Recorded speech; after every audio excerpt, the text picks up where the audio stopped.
Bonsoir, bonsoir. Ici la vitesse 2.0, une fois de plus.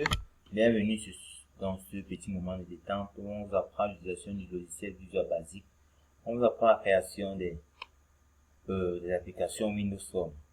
Bon, la dernière fois, nous avons vu, les vidéos précédentes, nous avons vu comment utiliser la boîte à outils, les différentes propriétés. Nous avons vu comment créer plusieurs formulaires et à les interconnecter. Aujourd'hui, nous allons voir comment déclarer une variable. Nous allons travailler plus dans la partie code. Nous allons voir comment déclarer une variable, quelles sont les opérations effectuées sur les variables. Nous allons voir aussi certaines syntaxes pour les boucles. Ok, sans plus tarder, je fais un petit récapitulatif. On peut déclarer une variable. Qu'est-ce qu'il faut savoir? Pour déclarer une variable, c'est la syntaxe qu'on utilise. Dim, nom de la variable, as, le type de la variable. Donc là, le nom, vous pouvez mettre le nom que vous voulez, x, y, nom, prénom, date, book, mettez ce que vous voulez. Et maintenant le type, il existe plusieurs types pour une variable. Une variable peut être un entier, un réel, une chaîne de caractères, une booléenne, ou une date. Bon, il y a plusieurs autres types, caractères, tableau, tout ce que vous connaissez là par la suite. Donc par la suite, on va tous approfondir. Bon là, c'est les éléments de base. Maintenant, pour le type entier, c'est integer, réel, double, chaîne de caractères, string, booléenne, and date. Bon là, donc ça veut dire que lorsque vous voulez déclarer une variable, premier mot-clé c'est dim. Donc lorsque vous mettez dim, l'ordinateur c'est que vous déclarez une variable. Ils attendent ensuite le nom de la variable. Donc lorsque vous mettez dim, c'est pareil, vous mettez le nom de la variable, et puis vous mettez as, et puis vous mettez le type, double, string, integer, ainsi de suite. Donc maintenant c'est une variable. Une variable peut être affectée à une variable, on peut affecter une autre variable de même type.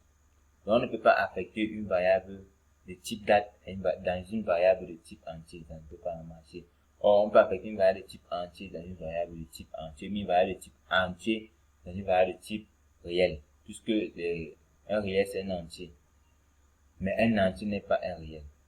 Donc, il faut un peu voir la différence. Et aussi, la variable peut être initialisée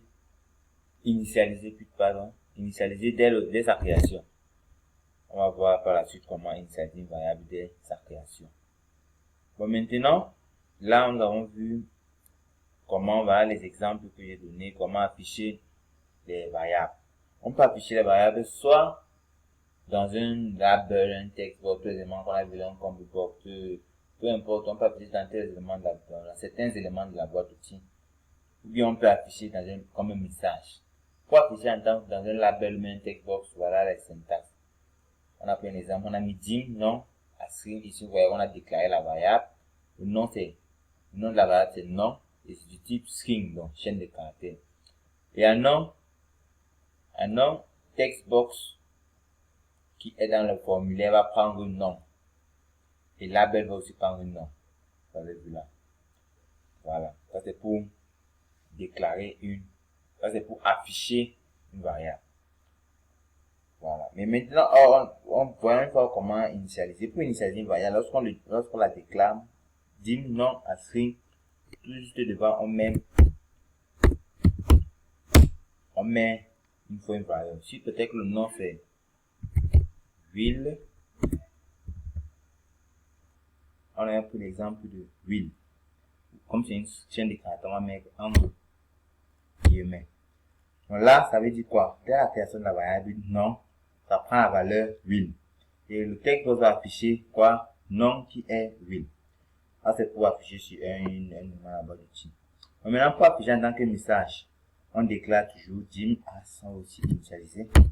On met toujours will. Voilà. Et maintenant, pour utiliser ça dans un message box, on met msg box. Message box. MSG box, c'est différent de, parce qu'il y a deux, si vous allez voir l'autre, on écrit message box, c'est différent de celui-ci. Donc on utilise MSG box.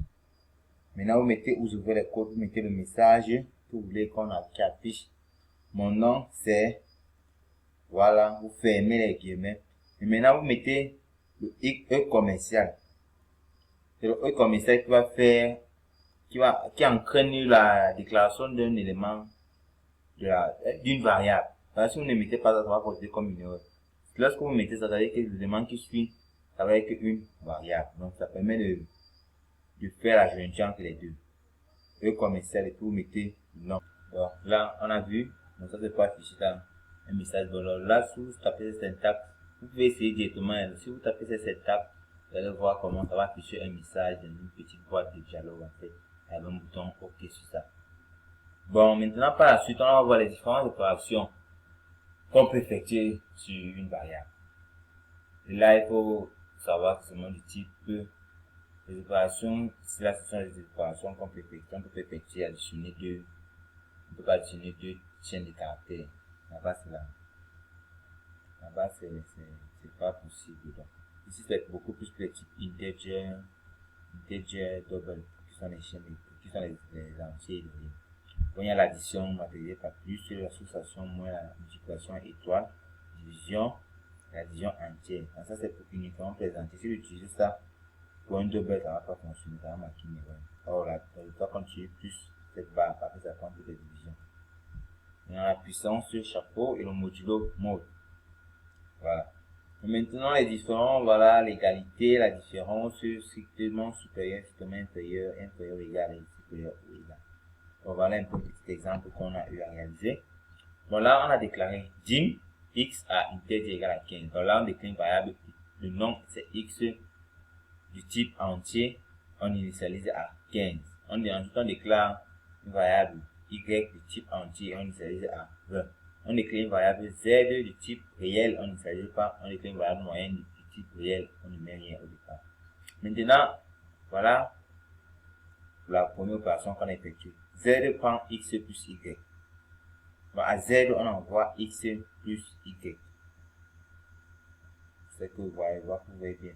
À z, on envoie la variable x qui est égale à 15, la variable y qui est égale à 20. Ensuite, maintenant, en moyenne, on envoie z ici, divisé par 2. C'est pas, vous voyez, non? Donc, en moyenne, on envoie z divisé par 2. On peut aussi bien écrire ici, cette fois, à moyenne, on envoie x plus y comme les parenthèses de tout divisé par 2. Ça devrait toujours fonctionner. Maintenant, là, on envoie à l'écran un message. Donc, la moyenne est égale à, on n'oublie pas le E commercial, et puis on met moyenne qui représente la variable moyenne qui contient z sur 2.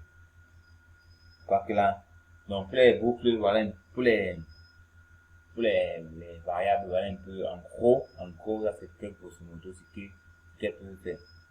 C'est vrai qu'on peut aussi effectuer plusieurs, grâce aux différents éléments là-bas d'outils. On peut prendre un élément là-bas d'outils pour mettre une variable aussi. Donc, il y a plusieurs autres choses qu'on va voir avec le temps. Mais ça, ce sont les plus importants.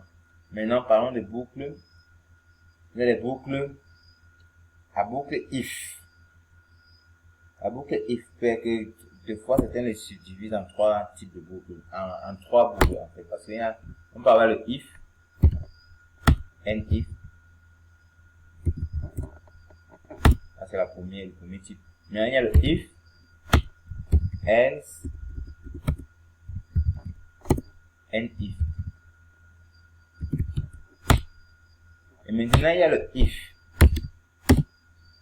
Il y a le else, if. Il y a le else. Il y a le and.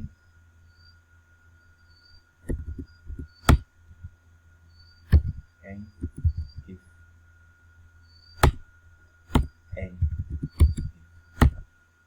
Bon là, le premier type c'est si, comme on a vu, on le voit dans tous les langages, ça c'est si. Par exemple, si on met condition, then, bon si, condition, on met la condition qu'on veut, then, et puis là maintenant, on met ce qu'on veut réaliser là, on met ce qu'on veut réaliser. Ça c'est si, condition, on fait, alors, faire ce qui est à l'intérieur. Faire ainsi. Maintenant c'est si, condition, then, alors on fait ça. Maintenant, est-ce que c'est dans le sinon, on fait ce qui va être ici. Maintenant, le troisième, c'est si, condition. Alors, on fait ça. Sinon, si, Donc, sinon si, condition, alors on fait ça, sinon on fait ça et on ferme, puisque là c'est deux if qu'on a ouvert, on ferme les deux. Ça c'est pour si. Ici on a utilisé là pour la deuxième condition, la deuxième forme ici. Donc, si condition, alors on va penser, sinon on va prendre 8. Et que là si la condition est respectée, elle va penser. Si elle n'est pas respectée, ça prend 8, il n'y a pas d'autre possibilité. Bon. Voilà. Maintenant, c'est dans les select cases. Select case fonctionne comment? Ici là, c'est simple. On dit voir select case, ma variable. Donc ça, ce sont les explications. Select case, ma variable, ça veut dire quoi? On select, choisit la case qui est égale à ma variable. Donc on a dit select case, ma variable, case 1. Donc choisir la case, la variable est égale à 1. Vous voyez. Donc on choisit la case si la variable est égale à 1. On choisit la case si la variable est égale à 2. On choisit la case sinon si la variable est différente de 1 et de 2. Donc c'est un peu comme if. Mais là, c'est un peu, là ça avait les noms de variables en comparaison avec la variable qu'on a énoncée au départ. Ensuite, on a maintenant la boucle while, qui signifie en français tant que. Donc là, c'est simple aussi. While ma variable est égale à 10. Donc, tant que ma variable est égale à 10, exécuter ma variable. Ça c'est, oh, mais ici là, maintenant, on met que l'exécution qu'on veut. On peut dire additionner ma variable fois faites ma variable plus 1. Non automatiquement ma variable.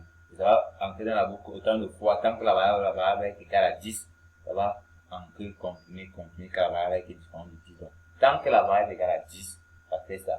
Dès que la variable ne sera plus égale à 10, ça sort de la boucle. Maintenant, il y a aussi cette boucle do. Bon, là, c'est aussi la boucle do loop while. Mais là, c'est différent. Pourquoi? Parce que ici en haut, là, while, on teste d'abord la condition. Donc, tant que la variable est égale à ça, on ancre donc. On monte, on descend, l'ordinateur va entrer dans la boucle au moins une fois. Or, ici, non, c'est pardon, plutôt l'inverse. Ici, là, l'utilisateur peut ne pas entrer dans la boucle. Parce que si c'est que la variable est égale à 12, il saute une fois à la boucle. Or, ici, là, ça veut dire quoi? Faire l'instruction que tu dois faire. L'instruction, là, maintenant, on met l'instruction.